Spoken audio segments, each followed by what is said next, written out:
Salom azizlar. Men uzoq vaqt ko'rinmay qoldim, lekin bu vaqtda men nafaqat dam olish bilan shug'ullandim. Men o'qishimni davom ettirdim. Sizlar uchun o'zimning mualliflik kitoblarimni yozdim. Shuningdek, mualliflik qo'shiqlar va mantralarimni yaratdim.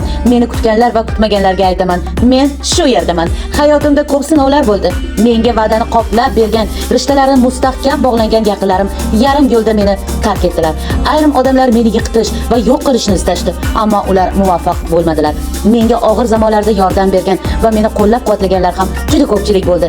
Meni quvvatlaganlar va Xudoyim menga bergan kuchga minnatdorman. Men yangi boshlanishga tirildim qayta.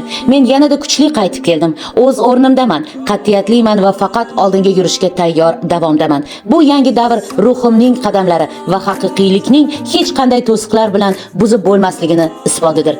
Kim xohlasa menga qo'shiling. Yig'ilgan tajribalarimni to'g'ri yo'lda turmoqchi bo'lganlar bilan bo'lishaman. Men bilan bo'lganingiz uchun rahmat.